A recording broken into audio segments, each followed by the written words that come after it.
मेरा नाम डॉक्टर उदय शाह है और पिछले 25 साल से हम मेडिकल साइंस और आध्यात्मिक साइंस के ऊपर हम रिसर्च करते हैं और आज हम कुछ छोटा सा एक प्रेजेंटेशन यहाँ करेंगे। बनारस में एक खासियत है कि हम जब भी आते हैं शिव जी की कृपा से कुछ ना कुछ हमें भी नया नया ज्ञान मिलता है, ऊर्जा शक्ति मिलती है, ब्लेसिंग मिलती है और हम सोचते हैं कि अगर हमें इतना कुछ मिला है तो हम भी जाने से पहले कुछ दे के जाएं। तो ये मुझे लगता है हम 12 से ज़्यादा बार यहाँ पे आए हैं पिछले 8 साल में और काफ़ी पहले भी हमने प्रोग्राम कर चुके हैं, रिट्रीट भी कर चुके हैं। वैसे तो ऋषिकेश में, वृंदावन, शिरडी में ऐसे काफ़ी हमारे इवेंट्स होते हैं 5 दिन के रेसिडेंशियल। तो उसके आधार पे कुछ हमने अनुभव इकट्ठे किए हैं हीलिंग के ऊपर, मेडिटेशन के ऊपर, योगा साइंस के ऊपर और वही आज हम प्रस्तुत करेंगे। तो यहाँ एक चीज हमें दिखती है, ये कुछ अलग कलर की ऊर्जा दिख रही है। कोई देख सकता है ये क्या है? ये ऑरा की एक पिक्चर है, आभा मंडल की एक पिक्चर है और इस ऑरा के माध्यम से जो पिछले हम 20 साल से रिसर्च कर रहे हैं उसमें एक चीज पता चलती है कि 5 तत्व की जो ऊर्जा होती है, 5 एलिमेंट की, जिसको पंच महाभूता कहते हैं, उसी से हमारा शरीर बना है, राइट? तो ये जो शरीर बना है इसको स्वस्थ रखने के लिए हमें ये 5 महाभूता का सहारा तो हर कदम लेना ही होगा। लेकिन हम क्या करते हैं, हम दवाइयाँ ज़्यादा लेते हैं। दवाइयाँ क्यों ज़्यादा लेते हैं? क्योंकि हमारी ये जो पोटेंशियल एनर्जी है, पोटेंशियल का मतलब स्टोरेज एनर्जी, जैसे मोबाइल में भी होता है ना, 1000 की बैटरी, 2000 की बैटरी, 5000 की बैटरी, ऐसी होती है कि नहीं? तो इंसान के अंदर की बैटरी होती है और उस बैटरी को कहते हैं आभा मंडल, ऑरा कहते हैं, ऑरा साइंस कहते हैं। तो ऑरा जिसका भी कमजोर हो जाता है उसका आभा मंडल कमजोर हो जाता है, उसकी एनर्जी लेवल कमजोर हो जाती है। और आपने कुछ देखा होगा उस कोरोना के काल में कि किस तरह से हमें मतलब अलग अलग हॉस्पिटल में रहना पड़ा, अलग अलग जगह पे ऑक्सीजन बढ़ाने के लिए, सैचुरेशन बढ़ाने के लिए, राइट? यहाँ भी कितना कोरोना फैला था कि नहीं बनारस में? और वो क्यों फैला था कि लोगों ने उस शक्ति का सही इस्तेमाल नहीं किया या अपने शरीर के लिए इस्तेमाल नहीं किया। कहने का मतलब है यहाँ पे जो शिव जी की शक्ति है, जिसको हम ऑरा के माध्यम से देखते हैं कि फायर एलिमेंट ज्यादा है, अग्नि तत्व ज्यादा है। यहाँ पे जो पूजा पाठ क्रियाएं, मंत्र चैंटिंग, ये सारी चीजें होती हैं, फायर एलिमेंट ज्यादा है। उस ऊर्जा को अगर हम लेके ध्यान साधना से और हमारे शरीर के स्वस्थ होने के लिए अगर हम इस्तेमाल करेंगे तो हमें कभी ऐसी परिस्थिति नहीं आएगी, कभी हमें ऑक्सीजन पे जाना नहीं पड़ेगा, कभी हेल्थ खराब नहीं होगी। लेकिन ये साइंस हमें किसने समझाया नहीं है, हमें ये समझाया गया है कि भाई आप जो भी जीवन में गलतियां करते हो उसके लिए आपको सिर्फ कर्म कांड करने, am I right? तो हम यहाँ पितृ पूजा करवाते हैं, वास्तु पूजा करवाते हैं, ग्रह पूजा करवाते हैं, काल सर्प दोष पूजा करवाते हैं, ये सारी पूजा पाठ यहाँ पे करवाते हैं। और पूजा पाठ करने से क्या होता है कि हमारे अंदर एक शक्ति जागृत होती है और कहीं ना कहीं कुछ कर्म हमारे कम हो जाते हैं, निकल नहीं जाते, कम हो जाते हैं करके। किसी भी कर्म को पूरी तरह से निकालने के लिए हमें खुद पुरुषार्थ करना पड़ता है कि नहीं, राइट? लेकिन ऐसा यहाँ नहीं होता है। यहाँ क्या होता है, मेरे पास 2000 रुपए हैं, मैंने ये 2000 रुपए इस पंडित को दिए और पंडित को कहा मेरे लिए आप मंत्र जाप करो, मंत्र पूजा करो, और वो कर लेते हैं। तो उससे ऑरा के माध्यम से समझ में आया कि 30% से 50% ही आपके कर्म कटते हैं जो पंडित ने करवाए हैं करके, बाकी के जो आपको करने हैं ना वो तो रह गए कर्म। और इसी के वजह से देखो कि काफी साल से यहाँ पे गरीबी नहीं निकलती है, गंदगी नहीं निकलती, आपने देखा है कि नहीं? काफी साल से नहीं निकलती है क्योंकि यहाँ इंसान खुद कर्म कांड नहीं करता, खुद कर्म क्लियर नहीं करता, करवाता है। फर्क है क्या? नहीं, मुझे बताओ। तो हम प्राणी हीलिंग में, रेकी हीलिंग में, ऐसे बहुत सारे आध्यात्मिक क्रियाएं हैं, उसमें हम खुद कर्म क्लियर करते हैं। करुणा हीलिंग में, साइकिक हीलिंग में हम पंडितों से कुछ पूजा पाठ भी करवाते हैं और हम खुद भी कुछ पुरुषार्थ करते हैं। और ये बड़ी बात है। मान लो आपको भूख लगी है और मैं खाना खाऊं तो चलेगा? चलेगा? नहीं चलेगा। आपको बीमारी हुई, मैं दवाई खाऊं तो आप ठीक होंगे? हाँ, नहीं होंगे। मतलब शिवजी कहते हैं कि ध्यान आप खुद करो, साधना खुद करो, तप खुद करो, आपने शिवरात्रि को उपवास किया था कि नहीं? खुद किया था कि नहीं, कि दूसरों से करवाया? मुझे बताओ। तो उपवास का मतलब है सिर्फ शरीर का उपवास नहीं, खाने का त्याग नहीं है, मन का भी उपवास होना चाहिए, भाव का भी उपवास होना चाहिए, कर्म का भी उपवास होना चाहिए, फास्टिंग होनी चाहिए। तो ये जो चीजें हैं ये बहुत कम लोग ने हमें समझाया है करके कि खुद कुछ करना चाहिए। हमें कल तक लग रहा था कि नहीं हम क्या करेंगे, हमारे पास तो शक्ति नहीं है, ये तो पंडित जी कर सकते हैं, ये तो पुजारी कर सकते हैं। लेकिन ऐसा नहीं है, भगवान ने सबके अंदर एक मय शक्ति दी है जिसको वननेस की शक्ति कहते हैं। तो आपको करना क्या है, आपकी ये पोटेंशियल एनर्जी बढ़ानी है। पोटेंशियल एनर्जी का मतलब है अंदर के बैटरी चार्ज करनी है कि नहीं, बैटरी चार्ज करनी है। तो कैसे चार्ज करेंगे कि अगर सपोज यहाँ पे अगर मुझे इसकी बैटरी चार्ज करनी है तो मुझे ये यूएसबी बाहर निकालना पड़ता है और फिर मैं उसको चार्जिंग मोड में डालता हूँ, तब चार्ज होगा कि नहीं? सिर्फ ऐसे इलेक्ट्रिक बोर्ड के बाजू में रखने से चार्ज तो नहीं होगा, समझ में आने कि नहीं? तो हमारा भी क्या निकालना पड़ता है, हमारा आज्ञा चक्र को प्रभु से, शिव जी से, गंगा माँ से कनेक्ट करना पड़ता है, एक्टिवेट करना पड़ता है। और जब ये चक्र उनके साथ कनेक्ट होते हैं फिर चार्जिंग शुरू होती है, तब तक चार्जिंग शुरू नहीं होती है। ये पहली बात है। दूसरी बात है, हमें अपने मन को कुछ समय के लिए शून्य में लाना पड़ता है। ये देखिए इस तरह से अगर हम शून्य में आ गए तो हम नेचर के साथ एक मय हो जाते हैं, कुदरत के साथ वननेस में आ जाते हैं, तभी तो शक्तियां अंदर जाएगी कि नहीं, समझ में कि नहीं? यहाँ आप इलेक्ट्रिकल बोर्ड देखते हो, इसमें सॉकेट होते कि नहीं? सॉकेट होते ना, सॉकेट के अंदर जब कुछ डालोगे तो चीजें चार्ज होती है, राइट? तो हमारा भी ये सॉकेट है, ये चक्र है ना, ये सॉकेट है, इसके अंदर प्रभु की शक्ति जानी चाहिए, ईश्वर की शक्ति जानी चाहिए, समझ में ना? तो जब वो शक्तियां अंदर जाएगी तब रोग प्रतिकार शक्ति बढ़ेगी, तब ऑरा बढ़ेगा, तब आभा मंडल बढ़ेगा, राइट? तो उस शक्ति को बढ़ने के लिए हम मूर्तियों की प्राण प्रतिष्ठा करते हैं। यहाँ पे सुना है कि नहीं आपने प्राण प्रतिष्ठा, राइट? जिसको शक्तिपात कहते हैं। तो इंसानों की भी प्राण प्रतिष्ठा होती है, इंसानों के भी ना चक्र खोले जाते हैं। कौन खोलता है? जो मास्टर होता है, जो प्राणी किलर का मास्टर होता है, रेकी का मास्टर होता है, करुणा का मास्टर होता है, थीटा इली का मास्टर होता है। वो मास्टर क्या करते हैं, हमारे सर पे हाथ रख के हमारी शक्तिपात करते हैं, हमारे चक्र को ओपन करते, संतुलित करते, बैलेंस करते हैं, और उसके बाद ईश्वर की शक्ति अंदर जाती है, उसके बगैर नहीं जाएगी। ये चीज ध्यान में रखना।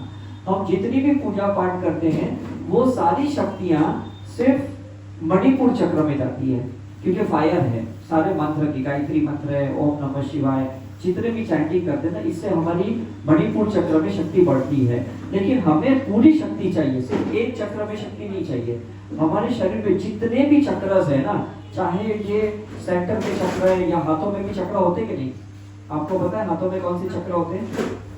कौन से हाथ होते हैं? हाथों में राहु केतु के चक्र होते हैं, समझते कि नहीं? लेफ्ट का जो चक्र होता है वो रिसीविंग चक्र होता है, राहु का चक्र होता है, और राइट का जो चक्र होता है वो डोनेट करने वाला चक्र होता है, गिविंग वाला चक्र होता है, राइट?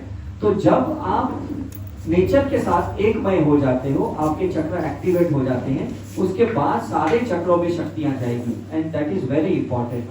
आपके अंदर जैसे शक्तियां जाती है एक एक चक्र के अंदर, तभी तो बाहर आएगी कि नहीं? अगर इनपुट ही नहीं है तो आउटपुट कहां से होगा? मुझे बताओ। काफी बार आप देखते हो ना, मोबाइल को चार्जिंग में लगाते हो और वो चार्ज होता ही नहीं, बाद में पता चलता है वो पूरी तरह से अंदर गया ही नहीं था सॉकेट। इज इट राइट और नॉट? राइट? तो हमें पूरी तरह से अंदर डालना पड़ता है करके। तो इसी तरह से हमें भी भगवान के साथ पूरी तरह से एकमय होना है, मन से, आत्मा से, शरीर से एकमय होना पड़ता है। जब हम पूरी तरह से एकमय होते हैं तभी उनकी शक्तियां ले सकते हैं। ऐसा नहीं कि मैं मंदिर में जा रहा हूँ और मोबाइल पे व्हाट्सएप के मैसेजेस कर रहा हूँ, कोई वीडियो देख रहा हूँ, तो मैं एकमय नहीं हुआ, भगवान के साथ एकमय नहीं हुआ। इज इट राइट और नॉट? तो कहते हैं ना, ध्यान में जाने के लिए शून्य में जाना जरूरी है, और शिव जी क्या करते हैं, हमें शून्य में तो लाते हैं क्या? Is it right?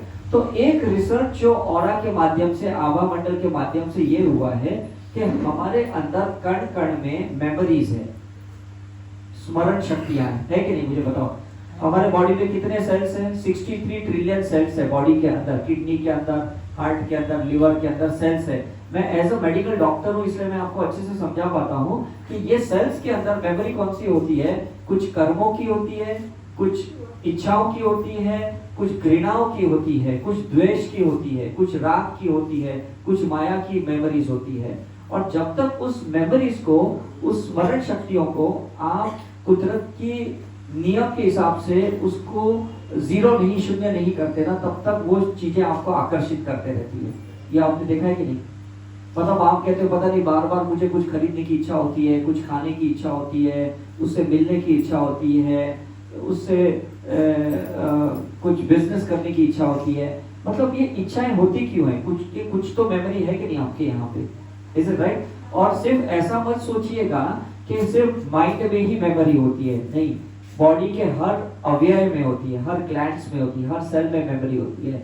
तो उस मेमोरी को अलग अलग जगह पे निकालना पड़ता है। फॉर एग्जाम्पल, कहीं ना कहीं पेट में मेमोरी होती है खाने की, किसी को गुलाब जामुन खाने की होती है कि नहीं, आज मुझे लगता है त्योहार है, ये खाना है, राइट? किसी को क्रोध की भी मेमोरी होती है, किसी के अंदर बार बार गुस्सा आते रहता है, छोटी छोटी बातों पे गुस्सा आते रहता है, वो भी एक मेमोरी होती है। तो उसको कुदरत के नियम के हिसाब से ना उस मेमोरी को नलीफाई करनी पड़ती है, न्यूट्रलाइज करनी पड़ती है, एंगर को। तो ये कैसे करते हैं, यहाँ पे मैंने आपको बताया। ये ऑरा देख पाते हो, या आभा मंडल के पिक्चर देख पाते हो हम, अलग अलग एक ही इंसान के अलग अलग समय पे आभा मंडल के फोटो लिए हैं करके, इसको क्रीडेंट फोटोग्राफी कहते हैं। आपने सुना होगा, जो भी प्राणी हीलर्स हैं या जो भी हीलिंग में है उन्हें पता होता है कि हमारा एक आभा मंडल होता है शरीर में, ऊर्जा कहते हैं, है ना, एनर्जी कहते हैं करके, जिसको छाया शास्त्र कहते हैं, राइट? छाया का मतलब हमारे साथ एक छाया चलती है कि नहीं, राइट? वो कभी सकारात्मक होती है तो अच्छे लोगों को हम आकर्षित करते हैं, और कभी छाया हमारे साथ नकारात्मक होती है तो हम क्रिमिनल्स को अट्रैक्ट करते हैं, है ना, नेगेटिव लोगों को अट्रैक्ट करते हैं। तो दोष उनमें नहीं है, दोष हमारे में है। दोष हमारे में क्यों है? क्योंकि जो मेमोरी जो मैं आपको कह रहा था, वो जहां संचित का प्रारब्ध कर्म में गलत मेमोरी बाहर आ जाती है तो गलत चीजों को आकर्षित करते हैं।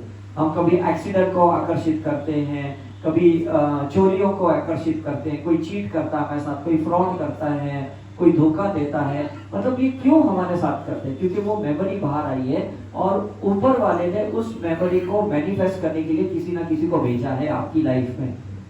तो आपके पास चॉइस क्या है, मुझे उस मेमोरी को शून्य करनी है या मुझे उससे बदला लेना है। अगर आप बदले के भाव से उसको मिलते हो तो वो मेमोरी वापस रीएक्टिवेट हो जाती है करके, और आप उसे क्षमापना करते हो, फॉरगिव करते हो, उसको माफ करते हो, तो वो मेमोरी शून्य हो जाएगी।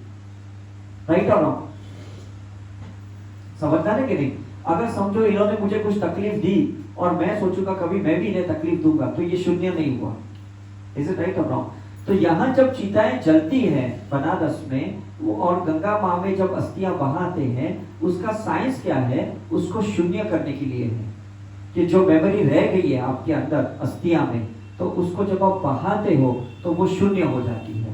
तो फिर जो नेक्स्ट जन्म लेते हो तो उसमें वो मेमोरी नहीं होती है। तो इसलिए लोग दूर दूर से आते हैं यहाँ गंगा में अस्थियां बहाने के लिए, और ये साइंस बहुत कम लोग जानते हैं करके। उन्हें लगता है क्या कहीं तो बहाना है। इज इट राइट और नॉट?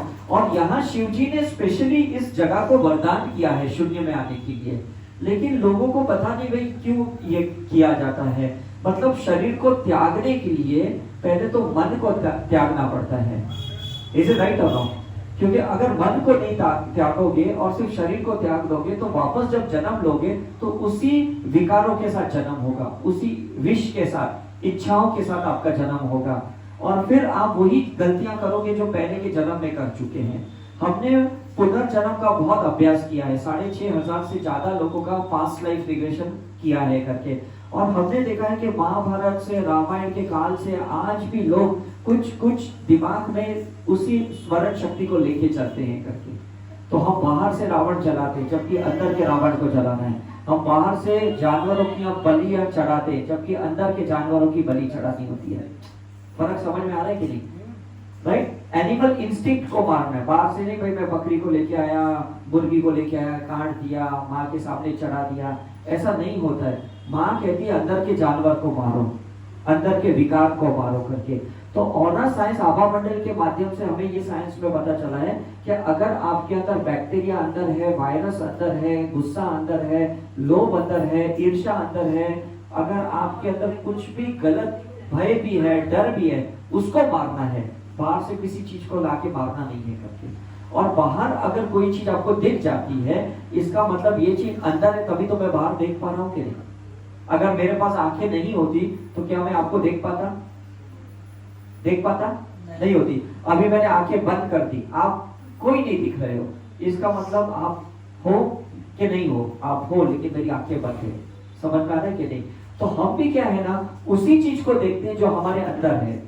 तो अगर आपको दिखता है बाहर कुछ गलत हो रहा है ना, तो आपको उसके लिए हीलिंग करनी है, प्रार्थना करनी है, उसके लिए दुआएं मांगनी है कि ये चीज जल्दी निकल जाए वहां से। समझ में आ रहा है कि नहीं। मतलब ऐसा नहीं सोचना कि मुझे बाहर के लोगों को बदलना है, बाहर के इंसान को बदलना है, बाहर की परिस्थितियों को बदलना है, बाहर की दुनिया को बदलना है। बाहर कुछ नहीं है। क्वांटम साइंस के हिसाब से पूरी दुनिया ब्रह्मांड आपके अंदर है और आपको अंदर ही चीजें बदलनी है।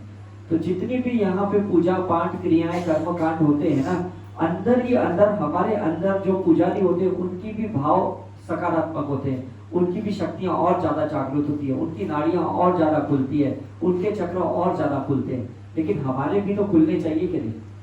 किसी उनके खुलने चाहिए, मुझे बताओ। और दिन ब दिन ज्यादा से ज्यादा लोग जुड़ते जाते हैं आस्था के वजह से, श्रद्धा के वजह से। लेकिन उसका एक वैज्ञानिक भाव से हमें समझना है कि उन शक्तियों को अंदर लेके परिवर्तन करना है, जिसको हम साइंस में ट्रांसफॉर्मेशन कहते हैं। फियर से फ्रीडम, समझने के नहीं। एंगर को जीरो करना है, मतलब हेट्रेड को लव करना है, मतलब ये ट्रांसफॉर्मेशन है, परिवर्तन लाना है कि नहीं। अब जिनको भी आदतें हैं तंबाकू की, सिगरेट की, व्यसन जो भी है, उनको भी अपने अंदर परिवर्तन लाना है, उनको भी उन सारे व्यसनों से मुक्त होना है करके, राइट। तो व्यसन सिर्फ खाने पीने का नहीं होता है, विचारों का भी होता है, क्रोध का व्यसन भी होता है, ईर्ष्या का भी व्यसन होता है, अहंकार का भी व्यसन होता है। आप देखते हो कुछ समय के बाद बार बार वो चीजें उसकी बाहर आती है, तो व्यसन ही तो है। मुझे बताओ, भाव का भी तो व्यसन है कि नहीं, विचारों का भी तो व्यसन है कि नहीं। इसलिए कैलिफोर्निया में अमेरिका के साइंटिस्ट ने रिसर्च किया, कहते हैं 60,000 विचार रोज आते हैं, इसमें 54,000 विचार, 90% विचार नकारात्मक होते हैं। मतलब 90% विचार ये कौन से होते हैं, कौन से विचार होते हैं? जो व्यसन वाले होते हैं, जो बार बार उसी दिशाओं में हमें ले जाते हैं। तो उस पैटर्न को तोड़ना है कि नहीं, मुझे बताओ। उस साइकिल को तोड़ना है कि नहीं, तोड़ना है कि नहीं, मुझे बताइए। तो कैसे तोड़ेंगे? आप ऑरा को स्कैन करेंगे, आप देखेंगे कहाँ मेरी कॉर्ड गलत कनेक्टेड है, उस कॉर्ड को तोड़ेंगे। जहां पे जिसको आपने माफ नहीं किया उसको माफ करेंगे, है कि नहीं। जहां से कर्म क्लियर करना है, कर्म क्लियर करने हैं। क्योंकि कुदरत ने जितने भी लोग आपकी जिंदगी में भेजे है ना, वो कर्म को शून्य करने के लिए भेजे। आपको कोई परेशान करने के लिए कोई इंसान इस दुनिया में नहीं आया, ये चीज ध्यान में रखना। समझ में कि नहीं। अभी आप यहाँ पे आए, ऑटो में आए, तो किसी ने आपसे 20 रुपए लिए, किसी ने 50 रुपए लिए कि नहीं, समझ में कि नहीं। तो ये क्यों लिए? आपको कर्म से शून्य करने के लिए लिए हैं। आपने एनर्जी एक्सचेंज किया, उन्होंने मेहनत की, आपने उनको उनका मेहनत का किया, है कि नहीं। तो ये आदान प्रदान है कि नहीं, इसको गिव एंड टेक कहते हैं, एनर्जी, है ना। तो इसी तरह से मतलब कितनी अच्छी चीजें। देखो अभी ये शिवलिंग है, शिवलिंग में हम ऊर्जा शक्ति डालते हैं, एनर्जी डालते हैं, और फिर इस शिवलिंग की पूजा करते हैं कि नहीं। Is it right. मैं भी पिछले 20 साल से ना ये शिवलिंग मेरे साथ लेके घूमता हूँ। इसके अंदर स्फटिक का, क्रिस्टल का शिवलिंग है, और मैं ध्यान करते रहता हूँ, शक्तिपात करता हूँ, हीलिंग करता हूँ। क्योंकि एक प्रभु का, एक ईश्वर का एक माध्यम होता है, चाहे वो रुद्राक्ष है, या जेमस्टोन है, या शिवलिंग है। मतलब हमारी आस्था भी है और ये साइंस भी है, दोनों चीजें हैं। क्योंकि ये चीज कैसा है ना, चीजें पकड़ती है। जैसे इस लैपटॉप में भी ना क्रिस्टल है, तभी तो ये ना नेटवर्क पकड़ता है, इंटरनेट पकड़ता है। इस मोबाइल में भी क्रिस्टल्स की चिप्स है, तभी तो ये इतना 50,000 का, 1 लाख का आता है। इसमें से आप चिप्स निकाल दो क्रिस्टल की, ये तो 2,000 में भी नहीं बिकेगा। समझना है कि नहीं। तो हमारे अंदर भी कुछ क्रिस्टल जैसी मेमोरीज है जो भगवान की शक्तियां पकड़ते हैं, जिसको कहते हैं सुपर कॉन्शियस माइंड। उस माइंड के जरिए ना आप कोई भी कुदरती ऊर्जा शक्ति को अंदर ले सकते हैं। देवी की शक्तियों को ले सकते हैं, आप नमाज पढ़ते वक्त शक्ति ले सकते हैं, चर्च में जाते हैं, गुरुद्वारा में जाते हैं, मंदिरों में जाते हैं, वो शक्तियों को आप अंदर ले सकते हैं, आकर्षित कर सकते हैं। लेकिन फिर उसका इस्तेमाल कैसे करना ना, ये हमें आना चाहिए। और अगर इस्तेमाल नहीं कर पाओगे तो रावण के जैसे अहंकार जागृत हो जाएगा, क्योंकि उन्होंने सही इस्तेमाल नहीं किया, सही दिशा में उस एनर्जी को नहीं ली, है ना। राम जी ने उसी एनर्जी को सही दिशा में ली, तभी तो सब लोग श्री राम की चैंटिंग करते कि नहीं, समझ रहे कि नहीं। तो हमें सिर्फ प्रभु को मानना नहीं है, जानना नहीं है, उनके आदर्शों को शरीर के अंदर, मन के अंदर उतारना भी है, संस्कारों में उतारना भी है। ये बहुत बड़ी बात है, अंदर उतारना है। जब तक हम अंदर नहीं उतारेंगे ना, हम बाहर दुनिया को कितना भी ज्ञान दे, ये व्यर्थ है। राइट और रॉन्ग? कितना भी ज्ञान दे, मैं अगर सुबह योगा नहीं करूंगा, ध्यान नहीं करूंगा, हीलिंग नहीं करूंगा और मैं बाहर आप लोगों को सिर्फ सिखाऊंगा, तो ये काम चलने नहीं वाला। मुझे भी इतना ही करना होगा जितना मैं आपको करने में लगाता हूँ, समझना है कि नहीं। तो ये ऑरा के माध्यम से ना बहुत अच्छी अच्छी चीजें समझी है कि अलग अलग जगह पे अलग अलग लोगों के कर्म होते हैं, और इसलिए शायद हमें ट्रैवल करना पड़ता है। कुछ लोग दुकान पे जाते हैं, कुछ लोग जॉब करने जाते हैं, कुछ लोग पढ़ाई करने के लिए जाते हैं, कुछ लोग आर्मी में जाते हैं, फौजी होते हैं, बॉर्डर पे जाते हैं। क्यों ये लोग अलग अलग जगह पे ट्रैवल करते हैं? क्योंकि जगह का, समय का, इंसान का 3 जगह पे कर्म होता है, टाइम, प्लेस एंड पर्सन। ये चीज ध्यान में रखना। तो अपने आप को रोकिए मत, जहां जिसको मिलना है मिल के कर्म क्लियर कर दीजिए। जहां आपको ट्रैवल करना है कर लीजिए करके, और जिस समय पे आपको इच्छा हो कि मुझे इस समय पे वहां जाना है, आज कहीं पे ये फंक्शन है, पूजा है, शादी है, जाके उसको ब्लेस करके आइए, तो आपका कर्म क्लियर हो गया। सिर्फ ऐसा नहीं जाके खाना खा के आ गए, उसको मिल के आ गए, फॉर्मेलिटी किए, तो आपका ऑरा क्लियर नहीं होगा, आपकी एनर्जी जीरो नहीं होगी, आपका शून्य नहीं होगा। Is it right? कल हम जब बनारस के यहाँ पे घाट पे, 80 घाट पे आरती करने आए इलाहाबाद से, हमने खूब हीलिंग की, खूब लोगों को ब्लेस किया, तो हमें लगा चलो कुछ तो हमने अपना कार्य भी किया। समझना है कि नहीं? हम सुबह कल इलाहाबाद में स्नान करने गए थे संगम पे, वहां पे भी 3 घंटे स्नान करते वक्त हम सब अपने परिवार के सदस्य को याद कर रहे थे, मित्र को याद कर रहे थे, हम सारे रिश्तेदारों को, स्टूडेंट्स को याद कर रहे थे कि भाई ये ब्लेसिंग उनको भी जाए। समझ में कि नहीं? क्योंकि हमको अगर ऊपर वाले ने माध्यम बनाया है तो उस माध्यम का पूरा इस्तेमाल करना चाहिए, है ना। जैसे ये मोबाइल को एक माध्यम बनाया है, इसमें इनकमिंग आउटगोइंग है कि नहीं, है कि नहीं? समझो अगर इसमें इनकमिंग आती नहीं है तो आपको तकलीफ होगी कि नहीं? अगर इसमें से फोन बाहर नहीं जाता है तो आपको तकलीफ होगी कि नहीं? इज इट राइट और रॉन्ग? तो इंसान भी सबके लिए इनकमिंग आउटगोइंग है। मैं आपको मदद करने के लिए आया हूं, आप मुझे मदद करने के लिए आए हो। मैं आपको ज्ञान देने के लिए आया हूं, आप मुझे ज्ञान देने के लिए आए हो। मैं आपको कुछ अनुभव देने के लिए आया हूं, कुछ अनुभव आप मुझे देने के लिए आए हो। तो उसको स्वीकार लो, चाहे वो पति पति के रिश्ते में अनुभव मिलता है, या सास बहू के रिश्ते में मिलता है, टीचर स्टूडेंट्स के बीच में मिलता है, 2 फ्रेंड्स के बीच में मिलता है, जो भी आपको जहां से भी मिलता है लेते जाओ, और जहां आपको देना है वहां देने की भाव रखो। तो मुझे लगता है आपका ये जन्म सफल हो जाएगा, व्यर्थ कभी नहीं जाएगा। इसलिए हम हीलर बनाते हैं, आप डॉक्टर नहीं बन सकते। डॉक्टर बनने के लिए मेरे जैसा आपको 8.5 साल का अभ्यास करना पड़ेगा, लेकिन सोल के डॉक्टर बन सकते हैं। हीलर बन के आप किसी को भी अच्छी ऊर्जा शक्ति दे सकते हो, समझ में है कि नहीं? किसी को भी ऐसी अच्छी गिफ्ट दे सकते हो जिसके अंदर ऊर्जा है, शक्तियां हैं, भाव है, और उसको जब आप देते हो तो उसकी जो भी इच्छा है वो तथास्तु होती है, वो मैनिफेस्ट होती है। समझ में आता है कि नहीं? तो ऐसा भगवान ने कभी एक इंसान को संपूर्ण नहीं बनाया कि इसी से आपको सब कुछ मिलेगा, ऐसा नहीं है। आपको हर अलग अलग इंसान से कुछ चीजें मिलती जाएगी। इसे राइट और रॉन्ग? तो हम सब एक दूसरे को मदद करने के लिए आए हैं, एक अच्छे भाव से आए हैं। तो किसी को भी नफरत की दृष्टि से मत देखो। बुद्धा ने बहुत अच्छी बात कही कि अगर दृष्टि बदली तो सृष्टि बदली। इसे राइट और रॉन्ग? और सृष्टि कब बदलेगी? जब आपके भाव बदलेंगे, है ना, उसके प्रति भाव बदलेंगे। जो आदमी आपको परेशान कर रहा है, जो आदमी आपको दुख दे रहा है, समझ लो वो अंदर से कितना दुखी होगा, तब तो आपको दुख दे रहा है कि नहीं बेचारा, तो उसको हीलिंग की जरूरत है कि नहीं? समझ में कि नहीं? अब कोई इंसान बहुत भूखा है और उसको खाना नहीं मिलता है, वो अगर चोरी करता है तो इसका मतलब इसके अंदर कितनी भूख है, कितनी तड़प है, और वो बेचारा कमा नहीं पाया या वो सही ढंग से ले नहीं पाया तो वो गलत ढंग से करता है, तो उसे सद्बुद्धि की जरूरत है, ज्ञान की जरूरत है, उसको सकारात्मक ऊर्जा की जरूरत है। तो आप उसको ब्लेस कीजिए, ना कि उसको मारपीट कीजिए या उसको जेल में डाल दीजिए। हम काफी जेलों में जाते हैं, ये सब प्रोग्राम करते हैं, देहरादून की जेल में, हरिद्वार में, गोवा, बॉम्बे की जेल में जाते हैं और कैदियों को समझाते हैं कि भाई आपको ये ध्यान साधना करने के लिए एक समय मिला है, आप ये चार दीवार में कैद नहीं है, आप संतों के जैसे गुफा के अंदर हो, जहाँ पे आपको भगवान जाति स्मरण के लिए भेजे हैं, सेल्फ रियलाइजेशन के लिए भेजे हैं। तो समझ लो, अपनी गलतियों को स्वीकार लो और बाहर जाने से पहले कहीं ना कहीं सबको माफ कर दो जिनके साथ आपने गलत सलूक किया है। बदले की भावना से बाहर मत जाना, नहीं तो वापस क्राइम करोगे, वापस गलतियां करोगे। इज इट राइट और नॉट? तो ये साइकिल हम सब रिपीट करते हैं। कुछ शारीरिक बीमारियों को बार बार शरीर में लेके आते हैं, कुछ मानसिक तनाव बार बार लेके आते हैं, कुछ रिश्तों में बार बार कड़वाटे झगड़े होते हैं हमारे। ये बार बार क्यों होता है? क्योंकि हम उस साइकिल को रिपीट नहीं करते।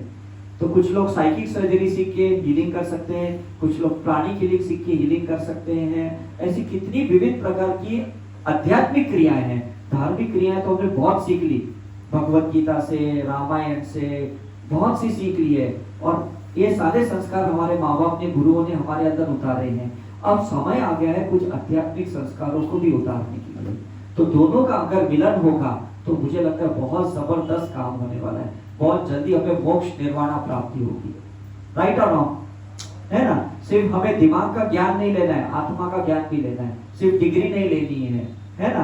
सिर्फ अच्छी सैलरी करने लेने के लिए हम डिग्री ले लेते हैं करके, एजुकेशन लेते हैं, लेकिन आत्मा का संस्कार ही नहीं है, तो फिर फायदा क्या है? मुझे कहो, पहले अच्छे ह्यूमन बीइंग बनिए, फिर अच्छे डिग्री वाले इंसान बनिए। राइट? डिग्री से नौकरी मिलेगी, लेकिन रिश्ते तो अच्छे ह्यूमन बीइंग बनने के बाद ही मिलने वाले। अच्छे मनुष्य बनने चाहिए, अच्छे भाव के इंसान बनने चाहिए। प्रेम करुणा से अगर हम रह पाए तो मुझे लगता है ये जीवन सफल है। 72 घंटे मिलेंगे लाइफ बिटवीन लाइफ, मरने के बाद भगवान के साथ। भगवान पहला क्वेश्चन पूछेगा, आपने नीचे जाके क्या किया? आप कहोगे मैंने परिवार को संभाला, मैंने 2 बच्चे बड़े किए, ये किए, वो किया। बोले नहीं, तुमने पूरे मनुष्य जाति के लिए क्या किया? आपने कहा वो तो मैंने कुछ नहीं किया। तो बोले जाओ वापस वही काम करके आओ जिसके लिए मैंने पहले तुम्हें भेजा था। तो व्यर्थ मत कीजिए इस जीवन को। हमने 15,000 से ज्यादा ऐसे सेमिनार किए वर्ल्ड ओवर में। पिछले हफ्ते दुबई थे, इसके पहले वृंदावन थे, शिरडी थे।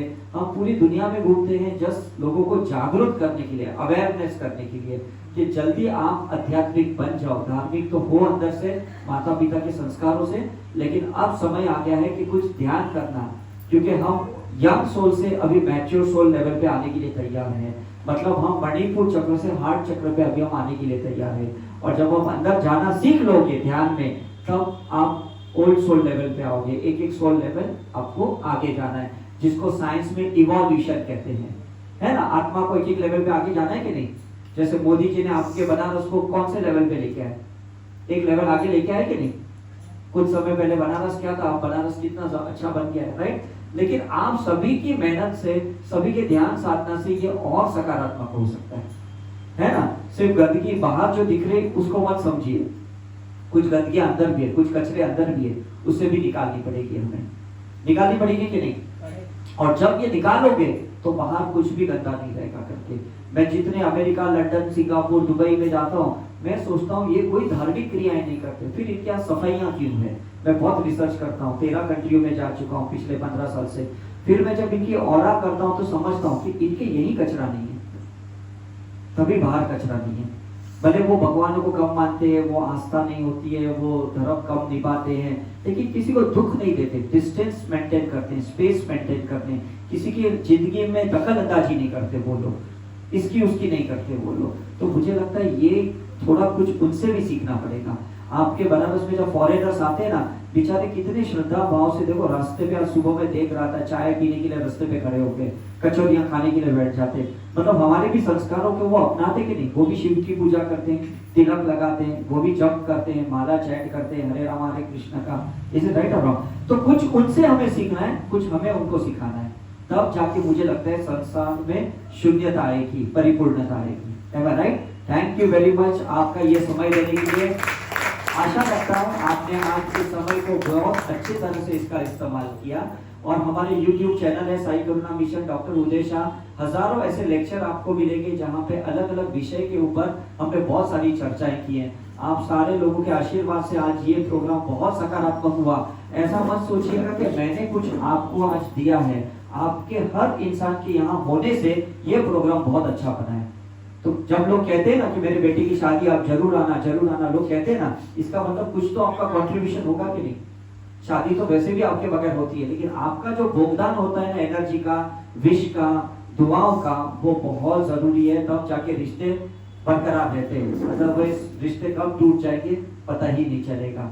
तो इसी तरह से ऐसे सारे प्रोग्राम में जाते जाइए। हमारा क्या, चाहे ब्रह्म कुमारी का है, आर्ट ऑफ लिविंग का है, सदगुरु का है, जहां पे भी गायत्री परिवार का है, आप जाइए, कुछ तो अच्छा सीख के आइए वहां पे, और उसको फिर अपने जीवन में उतारिए, अपने ऑरा में उतारिए, आभा मंडल में उतारिए, फिर देखिए आपका जीवन कितना सकारात्मक हो जाता है। थैंक यू वेरी मच आप सबका।